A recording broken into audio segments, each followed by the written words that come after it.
is not about the gadget or the toy or the technology. It's more about the insight that we get from some data that can help us make better decisions.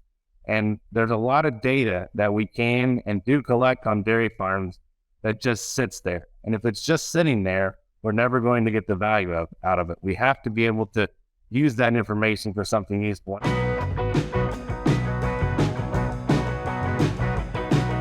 Welcome back to the Dairy Podcast Show. My name is Barry Bradford from Michigan State University. Today, I am looking forward to chatting with Dr. Jeffrey Bewley.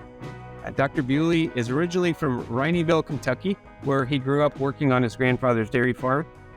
After completing his BS at the University of Kentucky, he earned a master's in dairy science at the University of Wisconsin-Madison, where he focused on dairy modernization under the direction of Dr. Roger Palmer.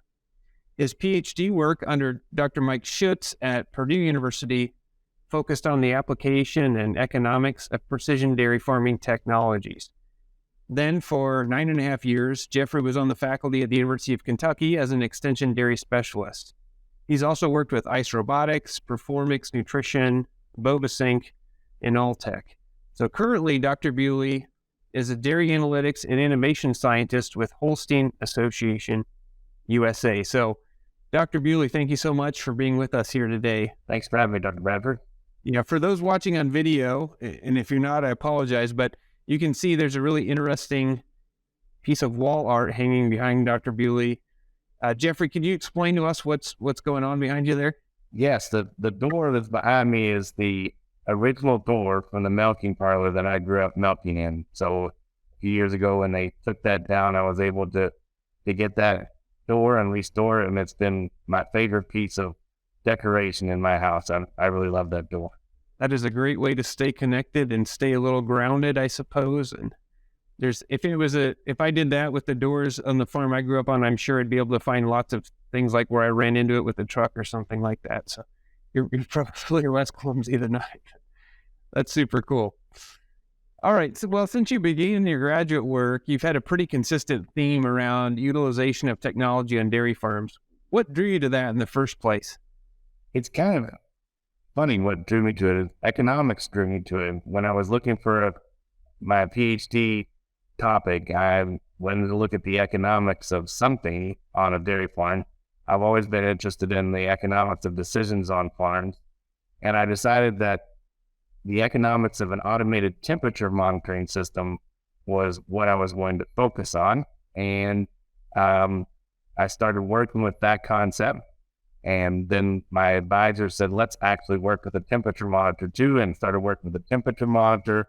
Then I had an opportunity to spend 6 months in Scotland working with a company called Ice Robotics during my PhD, where I got to work with some of the first wearable technologies for dairy cows, and also started working on the concept of automated body condition scoring during my PhD.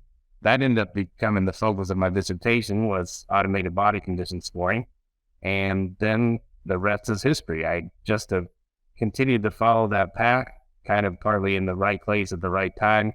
But I've always been interested in dairy data and how we can use data on dairy farms, even going back to when I was a preteen, building spreadsheets for our dairy farm. So I've been a dairy data geek long before dairy analytics was anything that people talked about much. So the timing was right. And really, I consider myself quite lucky and fortunate that I've been able to work with so many different dairy technologies over the years. I counted up recently that I've worked with over 50 different types of dairy technologies in my career thus far. And not all of them have worked. Many of them have, but it's been a great experience and gotten to meet a lot of wonderful people through that experience. I'm glad I'm not the only super nerd 4-H kid who put his feed intake sheet on a spreadsheet when I was a little kid. So that's cool. Good way to learn some skills that you can take for the rest of your life, right? So can you tell me, you've worked with 50 technologies. That's fantastic. Probably not many people in the world could say that on the dairy space. So I'm curious if you can tell me about one particular technology project that you worked on where the performance of the technology or the value proposition was much better than you anticipated. Going back, I think that one area where I probably underestimated a lot of the potential was with the wearable technologies for monitoring rumination and eating behavior. When that first came out, I thought that was almost science fiction, like that we could take a technology and attach it to a cow, to her neck or her ear, and be able to monitor rumination and eating behavior. But I've done validation studies to make me quite convinced that we are really measuring those things with these technologies. And the more important thing is that those technologies now are widely adopted around the industry, with many dairy producers indicating how well they work for helping them identify sick cows. And to me, that's not the newest, most exciting technology, because those have been around for more than a decade now, but they're tested in the field. And that's what's important to me is that it actually works on real dairy farms, not just in research operations. Of course, we need to be working on the next thing and helping vet out some of these other technologies in research and demonstration centers. But it's a little different story working in a couple hundred cow research facility where you have people dedicated to managing the technologies versus making a system work on a 3,000 cow or a 10,000 cow dairy. And that's the neat thing about those rumination technologies. They're working on a lot of big dairies, and that's really exciting to me that it's making a real difference. So I haven't done any validation work or any careful, like, true research around that space, but I've been on a lot of dairies or looked at data with dairy managers from devices that use, as I understand it, the sound of regurgitation as the signal, and others that use ear movements associated with rumination, and then now there's some that use sort of contraction movement for like probes. And what's amazing to me is they, again, from my perspective, I'm curious what you think, they seem to kind of generate very similar data. They seem to kind of work, give sort of the same responses. Is that your takeaway? Somewhat. The first technologies that came out were using acoustics to measure rumination. To my knowledge, there's not any left that are coming out selling that now. There's some of those technologies still around, but they've all switched to using an activity-based approach. So basically, they use something called an accelerometer. An accelerometer is the same base technology that's in a Fitbit or the wearable technologies that we might use as people. It's also in your cell phone or your smartphone. If you change the orientation of your phone, it changes the orientation of the screen. That's an accelerometer measuring that also. And so mainly for cost reasons, I think that most companies have moved to using an accelerometer because it's a relatively inexpensive piece of technology and quite reliable. I do see a lot of these systems that work really, really well. I think that we have to be careful, though, and not assuming that just because one measures rumination well and eating well, that they all measure it well. And the reality is, if you really validate this, you'll find that there are differences across technologies and how accurate they are. And they're not all measuring exactly the same thing. Some of them measure a little differently. For example, we did one study where we had 4 different devices on the cows measuring rumination time, and on average, there was over 100 minutes a day difference in rumination time. So they were measuring a different level. Maybe that's not so important, because if they're picking up deviations in rumination within a cow, then that's still pretty useful. But I think we do have to be cautious in looking at that number and saying, I'm doing well with rumination because my cows average 500 minutes or 550 minutes or whatever. And it really depends on which technology you're using. I think they're great for comparing within farm or within cow, but we need to be really cautious in how we interpret that information across farms. Fair point. I like that. Okay. So right now, one of the major efforts that you're leading is called the SmartHolstein Lab. Can you talk us through what that's all about, how that lab works? Sure. So a little bit more than a year and a half ago now, we launched what we call the SmartHolstein Lab. This is Holstein Association's foray into dairy technology. And it's a collaboration with Western Kentucky University. We call it the WKU SmartHolstein Lab, where we're exploring the utility of many different systems. We actually have over 30 different technologies now there in place at the SmartHolstein Lab. Some of them are monitoring technologies. Some of them are automation technologies, and some of them are just software systems to help us manage the data. But we're looking at how these work on farm. One of our goals is to be a demonstration center so that people can come and see a lot of technologies in one place and see how they work and how they compare. One of our goals is to help companies be a place where they can come vet out technologies and try things with us where we have a lot of technology experience so that they don't have to burden a real farmer with that. They can burden us with some of those challenges instead.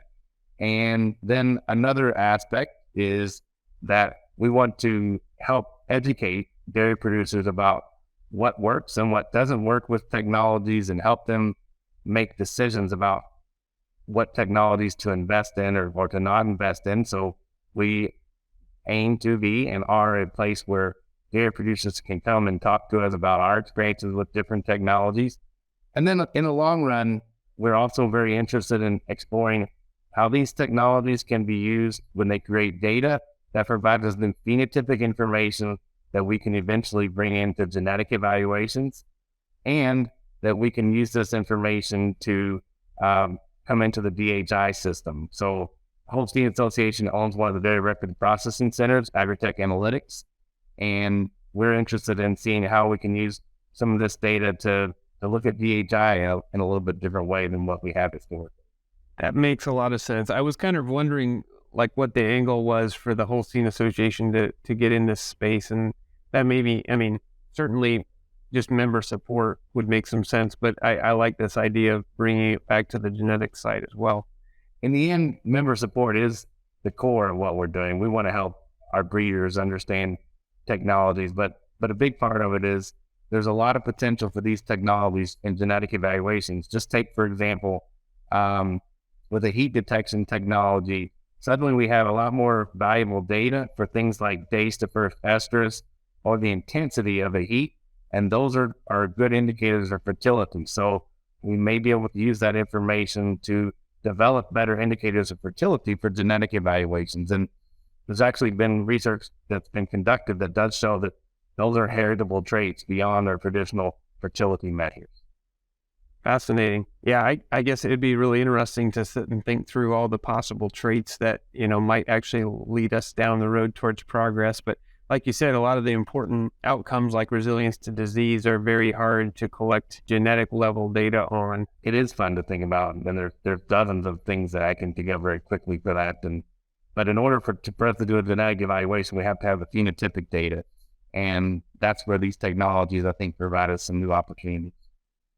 Do you see, I'm curious, so using the lab as a demonstration site, is that already live? Are there already producers coming to that site to play with different technologies or see it in action? Or how does that come about in the next few years? Yes, certainly we have dairy producers coming already. The last year has been focused largely on getting everything up and running, which during the post-COVID period has been a little bit of a challenge because of production delays on different technologies and so forth. But we're just about the point where we have most of our first technologies working.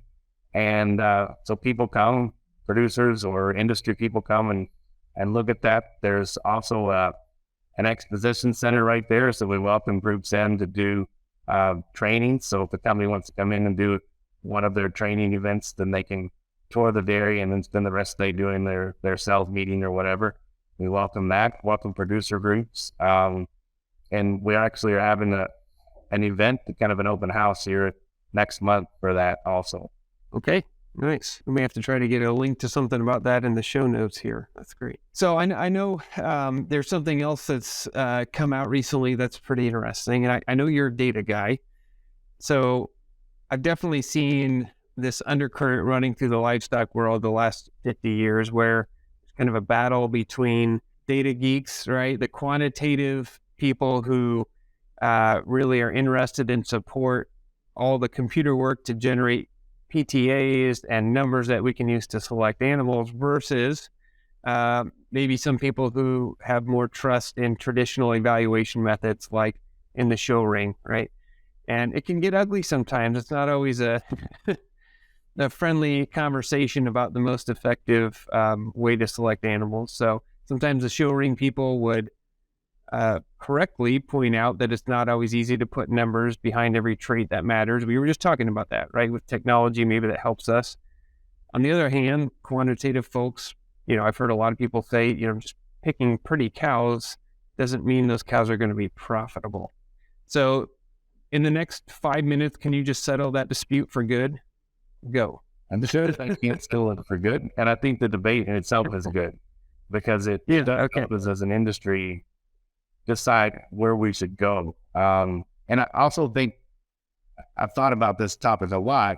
As breeders, it's okay if different people have different goals. And I think that's actually one of the neat things about dairy is that if you want a certain type of cow, we have the tools genetically to select for the kind of cow that you want. If you want a cow that just milks a lot, you can focus on that. If you want a cow that is really healthy and fertile, then you can focus on that. If you want a cow that meets a certain goal in terms of what she looks like, then you can focus on that.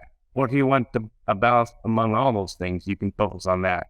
And I think that's great. Everybody should pick the kind of cow that they want to work with. Everybody has different goals. And I think that there's always a balance and a tug and pull in both directions. But some of that comes because a lot of people associate type or physical conformation only with the show ring.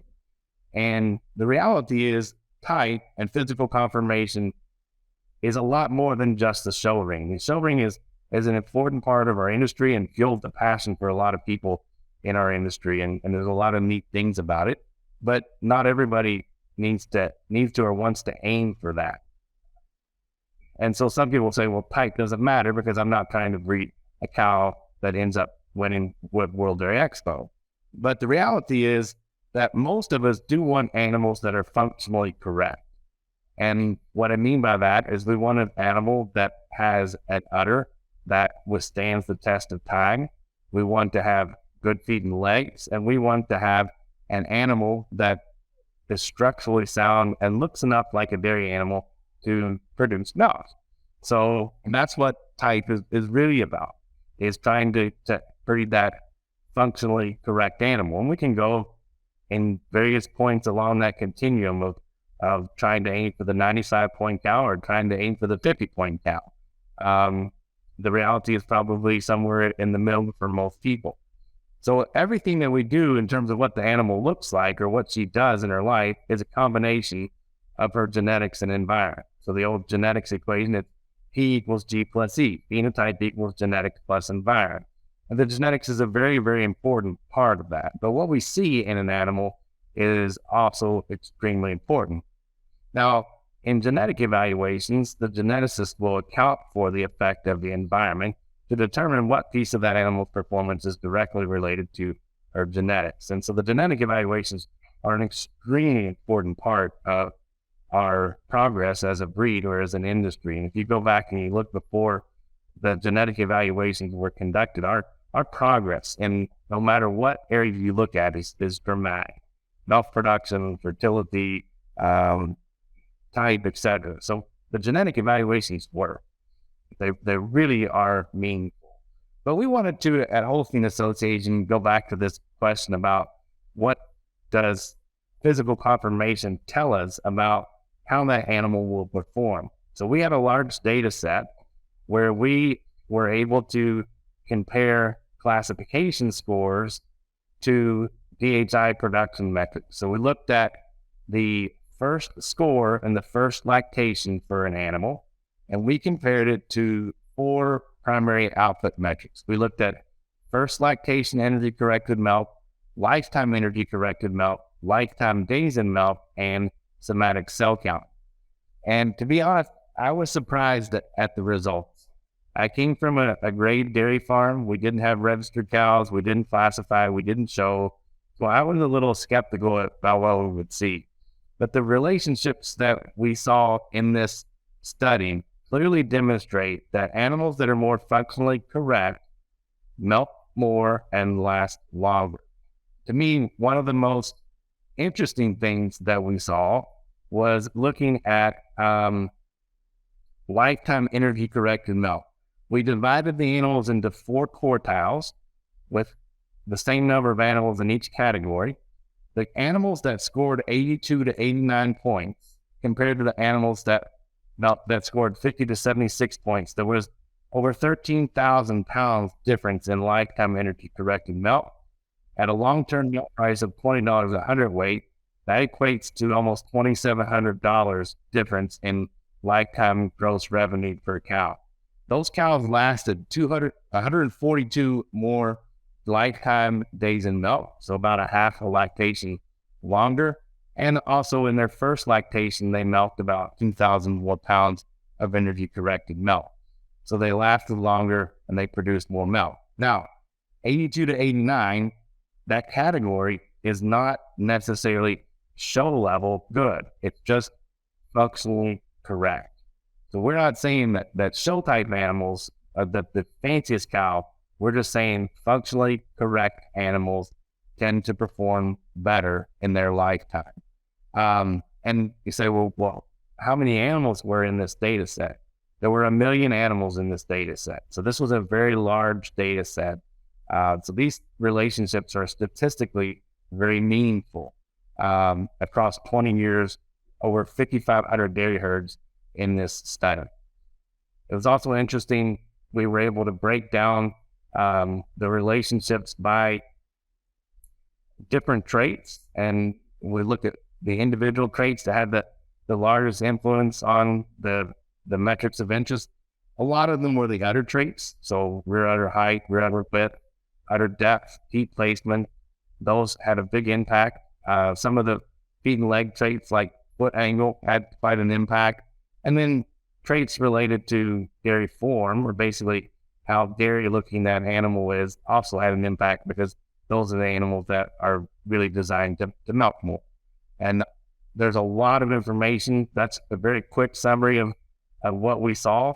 If you're interested in looking at more, all the graphs and everything are on our website. And you can go to holstein.com/type matters and find that information. That's fascinating. I want to dig into that more. One quick question I have, and I don't know if you had the data to actually look at this, but I'm curious if some of the type traits had different relationships for robotic milk turds versus conventional parlors. Did you look at that? That's a great question. I got that question last week, actually. We have not looked at that, but that's on our radar as one of the next things we may look at. It's definitely an interesting question, and I would anticipate some differences there between the systems. Okay. Well, thanks for sharing about that. That's, I think, a pretty important study and one that'll help move us forward. So back to the sort of the technology focus, being that you're really focused on holistic dairy management, I would say, and then how newer technology fits into that. I'm curious if you see some area where a lot of dairy farms are missing low-hanging fruit. So if there's one piece of advice or one system that you would encourage basically every dairy farm to implement today, what would that be? Sure. I'll complicate that a little bit and say it. I have a priority order. And so to me, when we think about dairy data systems, number one is herd management software. Most of our larger dairies wouldn't think about working without that, but we do see a lot of smaller dairies still trying to manage without herd management software. So I think herd management software, Dairy Comp, PCDAR, Bovasync, DHI Plus, those are really the first area we need to think about. Number two would be feed management software. The Easy Feed, Milk Brew, Feed Watch, those types of systems. Those would be the second thing I think for most of us to look at. Feed is by far the number one cost on dairy operations, and anything we can do to help control variation in that is hugely beneficial. I think sometimes people skip number two. It's not as exciting to think about maybe some of these other technologies, but it's really, really important. So that's my second piece of technology to invest in. And then the third piece would be the wearables that are out there, kind of categorizing them, lumping them together, but something to be able to monitor activity for heat detection and rumination eating behavior for disease detection, metabolic disease detection. That I think is the first real technology that maybe people should think about investing in. Of course, it's also, robotic milking fits for some people, automation fits for some people. One of the things that I always encourage people to do when they think about technologies is to think about what need you're trying to fill on your farm.